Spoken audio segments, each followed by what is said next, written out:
মহান আল্লাহ বুঝাতে চায়, ও দুনিয়ার নারীরা, তোমরা যে কথা বলবা, কথা বলার দুইটা পদ্ধতি আছে। এক শ্রেণীর মানুষ আছে, এরা নারীদের জন্য একানা, আরেক শ্রেণীর নারীদের জন্য পুরুষ আছে, এরা বেগানা। যারা বলেন ঠিক না বেঠিক? আমার মহান আল্লাহ বলেন, ও দুনিয়ার নারীরা, তোমাদের যারা একানা, একানা মানে বলো যাদের সঙ্গে তোমাদের সব সময় উঠা বসা চলাফেরা, এমন কিছু পুরুষেরা আছে, যেমন বাবা, যেমন ভাই, যেমন স্বামী। যারা বলেন ঠিক না বেঠিক? এরা কোনো তোমার একানা, তোমার সন্তান তোমার একানা, তোমার ভাই তোমার একানা, তোমার স্বামী তোমার একানা, তোমার বাবা তোমার একানা। যারা বলেন ঠিক না বেঠিক? আমার মহান আল্লাহ বলেন, একানা যারা, তাদের সাথে তুমি কথা বলবা, কিন্তু বেগানা যারা পেয়ে যাবে, এদের সাথে তুমি কথা বলবা না। কেন বলবা না? তার কারণ হলো, এই বেগানা লোকটা তোমার কথা শুনিয়া তার অন্তরের মধ্যে যদি বেমার থাকে, এই বেমারটা কমবে না বাড়বে? আরে যারা বলেন, আল্লাহ বলেন, আল্লাহ বলেন, যাদের অন্তরে বেমার আছে, এই সমস্ত মানুষের বেমারটা কমবে না, এই বেমারটা বেড়ে যাবে। তখন তোমার অবস্থা খারাপ হয়ে যাবে, তখন সমাজটা কলুষিত সমাজ হয়ে যাবে। এই কারণে আমার মহান আল্লাহ বলেন, এক নম্বর কলম, তোমরা কথাটাকে সংযত রাখো, পর পুরুষের সামনে তোমরা কথা বলিও না। কেন মহান আল্লাহ নারীদের প্রতি এমন ঘোষণা করেছেন? তার কারণ হলো, আমার মহান আল্লাহ পরবর্তী আয়াতের মধ্যে ঘোষণা করেছেন, আল্লাহ বলেন, ওয়াকরনা ফি বুয়ুতিকুন্না, ও দুনিয়ার সমস্ত নারীরা, তোমরা তোমাদের ঘরের মধ্যে অবস্থান করো। কারণ নারীদের ঘর হলো তাদের বসবাসের ঘর। যারা বলেন ঠিক না বেঠিক? নারীদের ঘর হলো তার কর্মস্থল। এই কারণে আল্লাহ বলেন, নারীরা তোমরা ঘরে অবস্থান করো। আমার মহান আল্লাহ বলেন, এই পৃথিবীতে দুই শ্রেণীর মানুষ আল্লাহ সৃষ্টি করেছেন। এক শ্রেণীর মানুষ হলো পুরুষ, আরেক শ্রেণীর মানুষ হলো নারী। আল্লাহ বলেন, পুরুষের দায়িত্ব হলো বাহিরে, নারীর দায়িত্ব বাহিরে না ঘরে। আরো জোরে বলেন। এই কারণে আল্লাহ বলেন, ও দুনিয়ার নারীরা, তোমরা তোমাদের ঘরের মধ্যে তোমরা অবস্থান করো। এখন প্রশ্ন থাকে, হুজুর, নারীরা কেন ঘরের মধ্যে অবস্থান করবে? এই থেকে বোঝা যায় নারীরা কেন অবস্থান করবে। এই থেকেই এই প্রশ্নের জবাব আমাদের জানতে হবে, কেন নারীরা ঘরে অবস্থান করবে।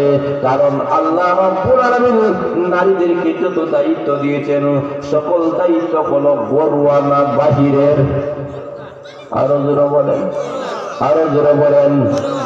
আর পুরুষদেরকে আমার মহান আল্লাহ যত দায়িত্ব দিয়েছেন, সকল দায়িত্ব গোলা বাহিরের।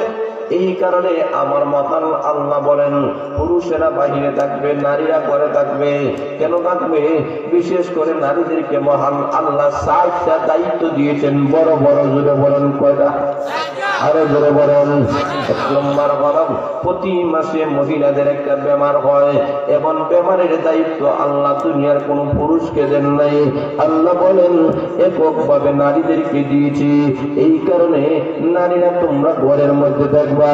2 নম্বর হলো, সন্তান ধারণ করার ক্ষমতা আমি মহান আল্লাহ রাব্বুল আলামিন পৃথিবীর কোন পুরুষকে আমি আল্লাহ দেই নাই, এককভাবে নারীকে দিয়েছে। যারা বলেন ঠিক না বেঠিক? দুনিয়াতে যত সন্তানগুলো আসবে, বাবার পেট হয়ে আসে না নারীর? আরো যারা বলেন, আল্লাহ রাব্বুল আলামিন বলেন, সন্তান পেটে ধারণ করার ক্ষমতা পৃথিবীর কোন বাবাকে আমি আল্লাহ দেই নাই, এককভাবে আমি আল্লাহ মাকে দিয়েছি, নারীকে দিয়েছি। এই কারণে লক্ষ্য করে দেখেন, সন্তানটা যখন পেটে ধারণ করে, তখন এমন মহিলা বাজার ভালো না ঘর ভালো? আরো জোরে বলেন। এই কারণে 2 নম্বর কারণ হলো নারীরা সন্তান পেটে ধারণ করে, এই কারণে নারীরা ঘরে থাকবে। 3 নম্বর হলো এই নারীর দায়িত্ব হলো এই সন্তানটাকে ডেলিভারি দেওয়ার দায়িত্ব পুরুষের না নারীর? আরো জোরে বলেন। এই কারণে এই নারীরা ঘরের মধ্যে থাকবে। 4 নম্বর হলো এই সন্তানটাকে দুধ পান করানোর দায়িত্ব আল্লাহ নারীকে দিয়েছেন। জোরে বলেন ঠিক না বেঠিক? এই কারণে আমার মহান আল্লাহ বলেন, ও নারীরা তোমরা ঘরের মধ্যে তোমরা থাকো, কারণ তোমাদের যে কাজগুলো আছে এই কাজগুলো ঘরে করার সুবিধা, এই কারণে আমি আল্লাহ ঘর তোমাদের কর্মস্থল বানাতে দিয়েছি। এই 4টা কাজ বিশেষভাবে নারীরা করে। আল্লাহ বলেন এই কারণে ঘর তোমাদের জন্য কর্মস্থল বানাইয়া দিয়েছি, ঘরেই তোমরা অবস্থান করো। তখন প্রশ্ন থাকে, হুজুর নারীরা যদি সবসময় ঘরে থাকে তাদের কি বাহিরের কোনো দরকার নাই? আল্লাহ যে এইরকম বললেন যে নারীরা শুধুই ঘরে থাকবে, অকর্মা ফি বুয়ুতিকুন্না, আল্লাহ কি ঘোষণা করলেন যে তাদের কি কোনো প্রয়োজন নাই? কোরআন হাদিসের ব্যাখ্যা অনুযায়ী বোঝা যায় যে মহিলা ঘরে অবস্থান করবে ঠিক, কিন্তু 3টা এমন কারণ আছে যে 3টা কারণে নারীরা ঘর থেকে বাইর হইতে আরো জোরে বলেন পারে। কয়টা কারণ? জোরে বলেন কয়টা? 1 নম্বর হলো ব্যক্তিগত কারণে। ব্যক্তিগত যেই কারণ আছে এই কারণগুলো উল্লেখ করা হয়েছে। একজন মহিলা অসুস্থ হয়েছে, যেখানে ডাক্তার হওয়া যাবে ওই জায়গায় যেতে হবে। জোরে বলেন ঠিক না ঠিক? একজন মানুষ জায়গা রেজিস্ট্রি করবে, তখন ঘরে বসতে তার হবে না, অফিসে যাইতে হবে। জোরে বলেন ঠিক না ঠিক? এই সমস্ত কিছু ব্যক্তিগত কাজ আছে, এই কারণে একটা মহিলা ঘর থেকে বাইর হইতে আরো জোরে বলেন আরে। 2 নম্বর হলো ধর্মীয় কারণে একটা নারী ঘর থেকে বাইর হইতে পারে ইসলামী শিক্ষা গ্রহণ করার জন্য, কোরআন হাদিসের জ্ঞান অর্জন করার জন্য। যেই পরিমাণ জ্ঞান অর্জন না করে সে মুসলমানিত্ব টিকাতে পারবে না, এমন জ্ঞান শিক্ষা হাসিল করার জন্য একটা মহিলা ঘর থেকে বাইর হইতে পারে। 3 নম্বর 2 নম্বরের ভিতরে একটা মহিলা ঘরে বসে বসে হজ আদায় করা যায় না মক্কা মদিনায় যাওয়ার আগে, যার কারণে মহিলা এটা ধর্মীয় কারণে মক্কা মদিনা যাইতে পারে। জোরে বলে ঠিক না বেশি? ঠিক তেমনি বলে 3 নম্বর কারণটা হলো আর্থিক কারণে একটা মহিলা ঘর থেকে বাহির হইতে পারে। কখন?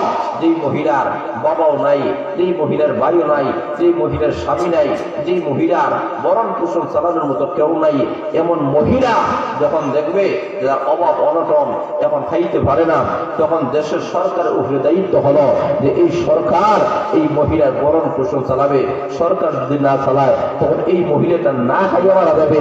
ইসলাম বলে না, ইসলাম বলে তখন এই মহিলা তার জীবনটাকে বাঁচানোর জন্য যে কোনো চাকরি ব্যবসা করতে পারে।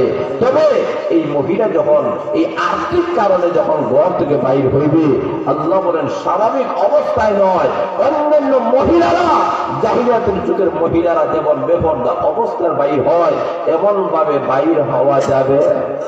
আরো জোরে বলেন, বলেছেন কে? আরো জোরে বলেন।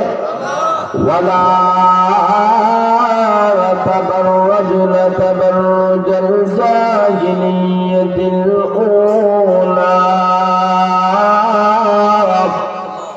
আমার মহান আল্লাহ বলেন জাহিলিয়াতের যুগের মহিলা যেমন ভাবে বেপরদা অবস্থায় বাইর হয়, মুসলমানের মেঘ, তুমি কিন্তু মুসলমানের মেঘ, তুমি কিন্তু খাদিজাতুল কুবরা রাদিয়াল্লাহু তাআলা আনহার উত্তর শুনে জোরে বলেন ঠিক না ঠিক? তুমি বলো ফাতেমা রাদিয়াল্লাহু তাআলা আনহার উত্তর শুনে জোরে বলেন ঠিক না ঠিক? তুমি বলো আম্মা জান আয়েশা সিদ্দিকা রাদিয়াল্লাহু তাআলা আনহার উত্তর শুনে তাদের মুসলমানের মহিলা যেমন ইচ্ছে তেমন ভাবে বাইর হওয়া যাবে না। আল্লাহ বলেন যখন তুমি বাইর হইবা তখন পর্দা ফুসিদা মহত বাইর হতে হবে। ঘোষণাকার আরো জোরে বলে না কার? আল্লাহ বলেন কারণ তোমার মডেল হচ্ছে কি ওই সমস্ত জান্নাতি মহিলা যাদেরকে আল্লাহ দুনিয়া থাকা অবস্থায় জান্নাতের সুসংবাদ দিয়েছে। আর আসতে বলেন সুবহানাল্লাহ। এর মধ্যে একজন হলেন খাদিজাতুল কুবরা রাদিয়াল্লাহু তাআলা আনহা, এমন একজন মহিলা তাকে দুনিয়া থাকা অবস্থায় আল্লাহ সালাম দিয়েছে। সুবহানাল্লাহ। আম্মাজান আয়েশা সিদ্দিকা রাদিয়াল্লাহু তাআলা এমন মহিলা ফাতেমা আল্লাহর নবীর কলিজার টুকরো মেয়ে, যাকে দুনিয়া থাকা অবস্থায় রাসূল ঘোষণা করেছেন জান্নাতের সমস্ত নারীদের সর্দারনী। আর আজকে বলেন সুবহানাল্লাহ। আল্লাহ রাব্বুল আলামিন বোঝাতে চায় যে তোমরা যখন বাইর হইবা, তিনটি কারণে তোমরা বাইর হইতে পারো। যখন বাইর হইবা তখন স্বাভাবিক অবস্থায় বাইর হইবা না, বুঝতে হবে তোমরা মুসলমানের কথা বলে মুসলমানের। আল্লাহ আমার উম্মতেরা কিয়ামতের পূর্বে এমন কিছু মহিলারা সমাজের মধ্যে আগমন করবে, আল্লাহ নবী বলেন এরা কাপড় পরিধান করার পরেও এরা উলঙ্গ। কথা বলেছেন কে? নবী। জোরে বলেন কে? আরো জোরে বলেন। আল্লাহ নবী বলেন এরা কাপড় পরিধান করবে। সমাজের দৃষ্টিতে এই লোকগুলাকে বলা হবে যদিও কাপড় পরিধান করেছে, কিন্তু ইসলামের দৃষ্টিতে নবীর কথা অনুযায়ী এরা যেন কাপড় পরিধান করে নাই। তাহলে কেমন কাপড় ব্যাখ্যা দেওয়া হয়েছে? এরা দুই ধরনের কাপড় পরিধান করবে। একটা কাপড় বানাও এমন কাপড় পরিধান করবে যে নেটের মতো পাতলা, এমন পাতলা কাপড় পরিধান করবে। আখের জমানার মধ্যে মহিলারা আল্লাহ নবী বলেন এরা কাপড় পরিধান করার পরও এরা যেন উলঙ্গ। এমন নেটওয়ালা পাতলাওয়ালা কাপড় মহিলারা পরিধান করে কিনা? আরো জোরে বলেন। দুই নম্বর ব্যাখ্যা হলো আল্লাহ নবী বলেন এমন কাপড় পরিধান করবে যদিও কাপড়টা গাড়ি হতে পারে, কিন্তু এমন টাইট ফিটের কারণে সবগুলা বোঝা যায়। এমন টাইট ফিট কাপড় আমাদের সমাজের মহিলারা পরিধান করে কিনা? আরো জোরে বলেন। এগুলো বোঝা গেল আল্লাহ নবী বলেন এরা কাপড় পরিধান করার পরেও এরা যেন উলঙ্গ। আল্লাহ নবী বলেন এই সমস্ত মহিলারা নিজে পুরুষের দিকে ধাবিত হবে, পুরুষদেরকেও তাদের দিকে আকৃষ্ট করবে, এমন চাকচিক্যময় কাপড় পরিধান করবে, এমন ভাবে জুতা পরিধান করবে, হেলে দুলে চলবে। আল্লাহ নবী বলেন এরা পুরুষের দিকে আকৃষ্ট হবে আর সমাজের পুরুষদেরকে তাদের দিকে আকৃষ্ট করবে। আল্লাহ নবী বলেন এদের ঠিকানা জাহান্নাম ছাড়া আর কোন গতি নাই। জোরে বলেন ঠিক না ঠিক? আল্লাহ নবী বিশ্ব নবী রাহমাতুল বলেন কিয়ামতের কঠিন ময়দানে এমন এক শ্রেণীর মহান আল্লাহ কবর থেকে মানুষগুলাকে যখন আল্লাহ তুলবেন, আল্লাহ বলেন 70 রকমের মানুষকে কবর থেকে তোলা হবে, 70 রকম। এর মধ্যে এমন এক শ্রেণীর মহিলারা থাকবে হাসরের ময়দানে, এরা কবর থেকে উঠবে। আল্লাহ নবী বলেন এদের হাত পা গুলা এমন ভাবে ভাঙ্গা থাকবে, তাদের লজ্জাস্থান থেকে রক্ত এবং ফুল গোলা বাইরে পদে থাকবে। হাসরের ময়দানে মানুষের বলবে প্রভু এদের এই করুণ অবস্থা কেন? কেন এমন তাদের অবস্থা হয়ে গেল? এমনি কে যেন ঘোষণা করে জানায় দেবে এরা ওই সমস্ত মহিলারা যে মহিলারা দুনিয়া থাকা অবস্থায় জিনা করেছিল, যদিও দুনিয়ার কোন আইন আদালত তাদেরকে ধরে নাই, আজকে হাসরের ময়দানে আমার মহান আল্লাহ তাদেরকে ধরেছেন। এমন অপমানিত অবস্থায় হাসরের ময়দানে যখন দাঁড়াবে তখন লক্ষ্য করে দেখেন কেমন অপমান হাসরের ময়দানে হবে। এমন একটা হাসরের ময়দান আল্লাহ নবী বলেন যে হাসরের ময়দানে আদম আলাইহিস সালাম থেকে শুরু করেন কিয়ামত পর্যন্ত সমস্ত নারী পুরুষেরা সমবেত হয়ে যাবে। ওই কঠিন মুসিবতের সময় এই অবস্থায় যদি একটা মহিলা দাঁড়ায় তাহলে কেমন অপমান হবে। এই মহিলাটা বলবে প্রভু এমন অবস্থায় দাঁড়ানো হচ্ছে তো মৃত্যুটা মালান। আল্লাহ বলেন না, মৃত্যু হবে না, কারণ আজকে হাসরের ময়দান আমি আল্লাহ পুঙ্খানুরূপে তোমাদের বিচার করবো। জোরে বলেন ঠিক না ঠিক? তাহলে বোঝা গেল আল্লাহ নবী বিশ্বনবী আমাদের সামনে তুলে ধরেছেন, ও মহিলারা, তোমরা এমন ভাবে তোমাদের জীবন অতিবাহিত করো, তোমাদের বডি থেকে তোমরা হেফাজত করো। কারণ আমার মহান আল্লাহ কোরআন শরীফের মধ্যে পুরুষদেরকে আল্লাহ অনেক সময় সম্বোধন করেছেন। আল্লাহ পুরুষদেরকে সম্বোধন করেছেন। আল্লাহ রাব্বুল আমিন নারীদেরকে কোন জায়গায় আল্লাহ সম্বোধন করেন নাই। কেন করেন নাই? মুফাসসিরে ইকরাম বলেন, নারীদের নামটাও পর্যন্ত আল্লাহ উল্লেখ করে নাই। কেন করেন নাই? তার কারণ হলো তার নামটাও পর্দার বিষয়। একটা নারীর নামটাও পর্দার বিষয়। এই কারণে নারীদেরকে আল্লাহ কোরআন শরীফে কোন জায়গায় সম্বোধন করেন আর করেন নাই। আল্লাহ পুরুষদেরকে সম্বোধন করেছেন ইয়া মুসা, ইয়া ইব্রাহিম, এইভাবে আল্লাহ পুরুষের নাম ধরে ধরে আল্লাহ উল্লেখ করেছেন, কিন্তু নারীদের নাম তো আল্লাহ উল্লেখ করে নাই।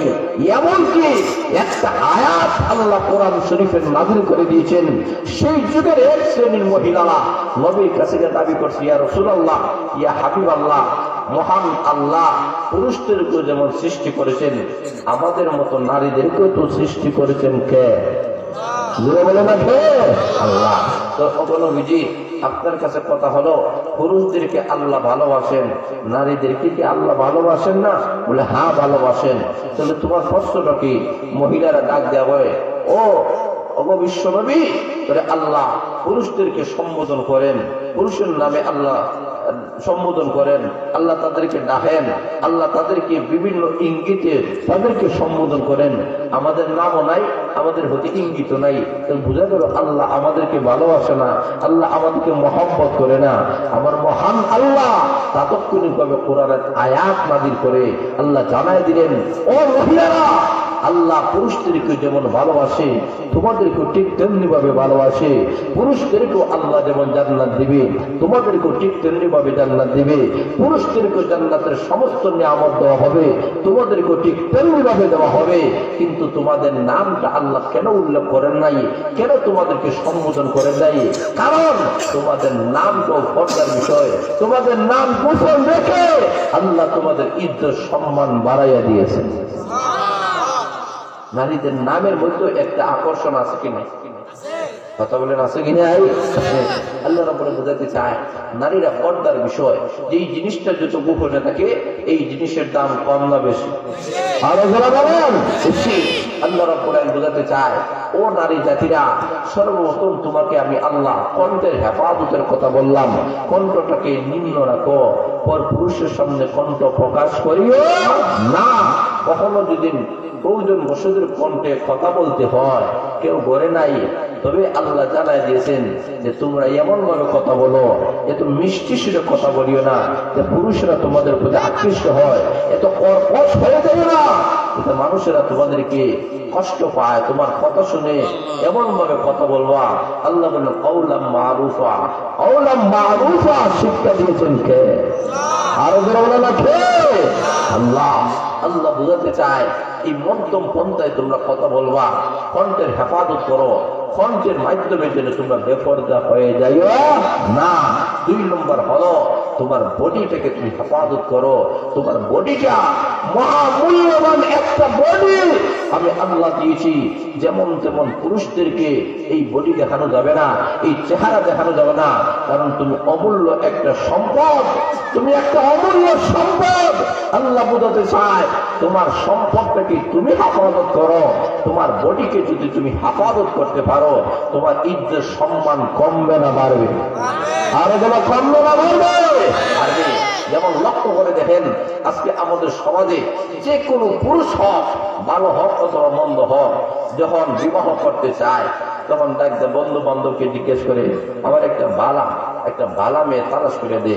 তো বন্ধুটা দেখো বাজারে তো মেয়ের অভাব নাই, জোরে বলেন ঠিক না ঠিক? চিন্তা বাজার গেলে বন্দর গেলে মেয়েদের কোনো অভাব আছে?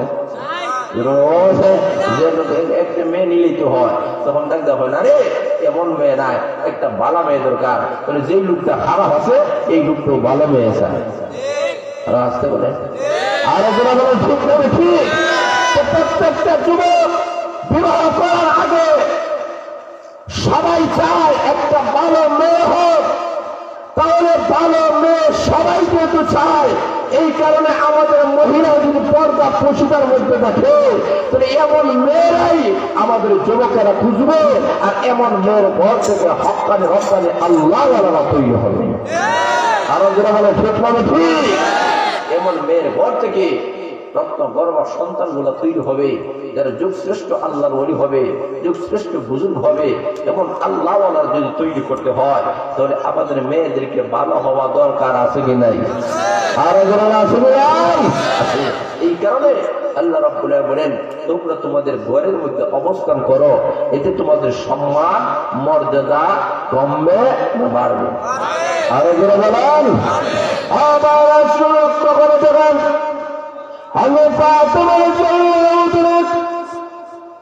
আল্লাহ নবীর কলিজার টুকরা মেয়ে ছিলেন, যে ফাতেমা থেকে আল্লাহর নবী ইন্তেকালের আগে ফাতেমা রাদিয়াল্লাহু তাআলা আল্লাহর নবীর কাছে বসে চোখের পানি ফেলে কান্দে।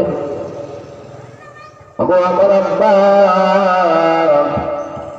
অবস্থায় বোঝা যায় আপনি মনে হয় আর দুনিয়াতে থাকবেন না, চলে যাইবেন। আপনি চলে যাওয়ার পরে আমি কিভাবে থাকব? আল্লাহর নবী বিশ্ব নবী রাহমাতুল আমিন ফাতেমা রাদিয়াল্লাহু তাআলার কাছে আনিয়া বলেন, ও মা, চিন্তা করবা না, ঘাবড়াবা না। সর্বপ্রথম আমি বিশ্ব নবীর সঙ্গে তোমার সাক্ষাৎ হয়ে যাব।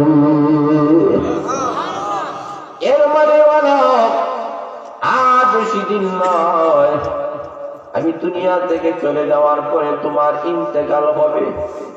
ঠিকই দেখা গেল আল্লাহর নবীর ইন্তেকালে কয়েক মাস করে ফাতেমা রাদিয়াল্লাহু তাআলা ইন্তেকাল হয়ে গেল। এমন ফাতেমা, যে ফাতেমা স্বামীকে ওসিয়ত করে, প্রাণের স্বামী গো, আমি যখন ইন্তেকাল করব, আমাকে দিনের বেলায় আমাকে দাফন করবা না, রাত্রি বেলায় আপনি আমাকে দাফন করবা। তার কারণ বল, দুনিয়া থাকা অবস্থায় কোন পুরুষ আমাকে দেখে নাই, ইন্তেকালের পরে পৃথিবীর কোন পুরুষ যেন আমাকে না দেখে। ঠিকই যাওয়া গেল ফাতেমা রাদিয়াল্লাহু তাআলা ইন্তেকাল করলেন। আলী রাদিয়াল্লাহু তাআলা ফাতেমা রাদিয়াল্লাহু তাআলাকে নিয়ে কবরের দিকে রওনা। একদিক দিয়ে স্বামী, কলিজার দুইটা সন্তান হাসান আর হুসাইন, যাদের বেলায় আল্লাহর নবী ঘোষণা করেছেন, আল হাসান ওয়াল হুসাইন সাইয়্যিদা শাবাবি আহলিল জান্নাহ। হাসান আর হুসাইন জান্নাতি সমস্ত যুবকদের সরদার হবে। আলী রাদিয়াল্লাহু তাআলা নিয়েছেন আর দুইজন সন্তান, আরেকজন বয়স্ক সাহাবী ৬০ জন নিয়ে ফাতেমা রাদিয়াল্লাহু তাআলা কবরে রাখা হয়েছে। দিনের বেলায় নয়, রাত্রি বেলায় উনাকে দাফন করা হলো। উনি বলেন, দুনিয়া থাকা অবস্থায় কেউ দেখে না, ইন্তেকালের পরে যেন কেউ না দেখে। এমন ফাতেমাকে কবরের মাটি যখন কবর খনন করতেছেন, আবু যর গিফারী রাদিয়াল্লাহু তাআলা যিনি বয়স্ক সাহাবী, কবরের মাটির দিকে লক্ষ্য করে বলেন, কবরের মাটি আজকে যাকে রাখা হইতেছে তুমি জানোনি, সে খেয়ে তার পরিচয় তুমি জানোনি। তিনি বলেন, বিশ্ব নবী রাহমাতুল আলামিনের কলিজার টুকরা মেয়ে। আল্লাহর নবী বলেছেন, আল ফাতেমাতু বিজআতুম মিন্নি, ফাতেমা আমার কলিজার টুকরা সন্তান। ওই ফাতেমাকে রাখিয়ে দেয়, খবরদার তার সঙ্গে কোনো বেয়াদবি করিও না, খবর কোনো জবাব দেয় না। আবু যর গিফারি আবার বলেন, রে কবরের মাটি যাকে রেখে যাই তুমি জানোনি, তিনি হয়েছেন আসাদুল্লাহিল গালিব, যাকে আল্লাহ কাফিরদের বেলায় বাঘ বানায়া পাঠাইয়েছেন। সেই আলীর স্ত্রীকে রাখিয়া যায়, যে আলীর বেলায় আল্লাহ নবী জান্নাতের ঘোষণা দিয়েছেন। সেই জান্নাতি মানুষের স্ত্রী রাখিয়া যায়। খবরদার, কবর তার সঙ্গে তুমি বেয়াদবি করিও না। কবর কোনো জবাব দেয় না। আবার আবু যর গিফারি বলেন, রে কবরের মাটি যাকে রেখে যায় তিনি বলেন হাসান আর হুসাইনের মা, জান্নাতি পুরুষের সর্দারের মাকে রাখিয়া যায়। খবরদার কোনো বেয়াদবি করিও না। খবর তো দেবী কোনো জবাব দেয় না। এবার আবু যর গিফারি বলেন, রাত কবরের মাটি যাকে রাখে যায় তিনি বলেন নিজেই জান্নাতি, যাকে আল্লাহ নবী জান্নাতের ঘোষণা দিয়েছেন। খবরদার, তার সঙ্গে কোনো বেয়াদবি করিও না। এমনি কবরের মাটি জবান মহান আল্লাহ খুলে দিয়েছেন। এমনি কবরের মাটি ডাক দিয়ে বলে, রে আবু যর গিফারি, আমি বিশ্ব নবীর মেয়ে চিনি না, আমি আলীর স্ত্রী চিনি না, হাসান আর হুসাইনের মা কি চিনি না, জান্নাতি মহিলা আমি চিনি না, আমি কবর তাকে চিনি। এই ফাতেমা যদি নেক আমল নিয়ে আসতে পারে আমি তার সঙ্গে ভালো ব্যবহার করব। যদি ভালো আমল নিয়ে না আসতে পারে আমি কবর কখনো তাকে ছাড়ব না। তাহলে যে ফাতেমা এত পর্দা পুশিদাওয়ালা জান্নাতি মহিলা হওয়ার পরে কবরে যদি এই অবস্থা হয়, তাহলে আমাদের সমাজের আমাদের মা বোনেরা যারা বেপরদা অবস্থায় চলেন তাদের কি অবস্থা হবে, কি নিয়ে যাব? একবারও কি ভেবে দেখেছেন? আমার মতো কত নারী আছে কবরের বাসিন্দা হয়ে গেছে, আমার মতো কত বান্ধবী আছে কবরের বাসিন্দা হয়ে গেছে, আমার মতো কত বোন আজকে কবরের যাত্রী হয়ে গেছে। আমি কি নিয়ে যাব কবরে? এই কথা যদি মহিলারা স্মরণ করতে পারে, এমন তাকওয়া যদি অন্তরে হাসিল করতে পারে, এমন মহিলা কখনো বেপরদা হতে পারে না।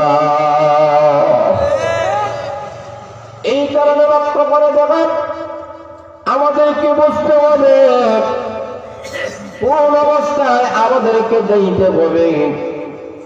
ও মহিলারা, তোমরা শুনে নাও, কবর তো এমন একটা জিন্দেগি, খবরে রাখার পরে আমরা তো আর কিছুই বলতে পারবো না, জানতে পারবো না। এই কারণে তাকওয়া বলা আল্লাহ বলা হয়ে যান।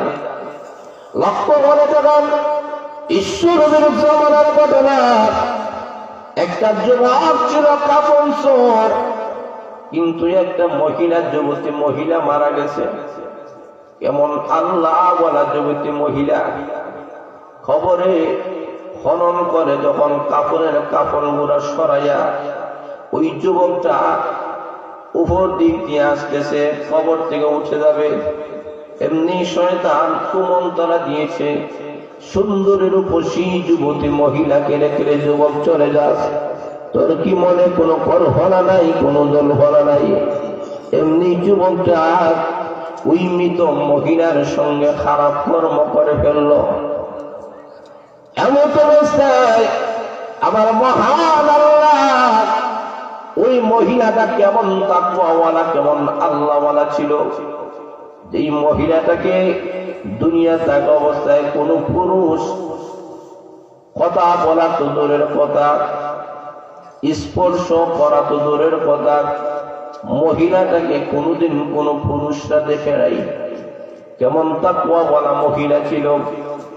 এমনি মহিলার তাকওয়ার কারণে আমার মহান আল্লাহ ওই মৃত মহিলাটাকে কবরে আল্লাহ জিন্দা করে দিয়েছে। মহিলা জিন্দা করে ডাক দেবে যুবকরে, দুনিয়া থাকা অবস্থা এইখানে যতক্ষণ পর্যন্ত জীবন ছিল পৃথিবীর কোন পুরুষ টাচ করা তো দূরের কথা আমাকে দেখে নাই। আজকে আমি মারা গেছি, আমার সঙ্গে এমন একটা ঘটনা তুমি ঘটাইয়া রে যুবক, এই যে নাপাক অবস্থায় কবরে আমাকে রেখে গেলাম, তোমার কি ভয় নাই কিয়ামতের কঠিন ময়দানে আল্লাহ দরবারে তুমি কি জবাব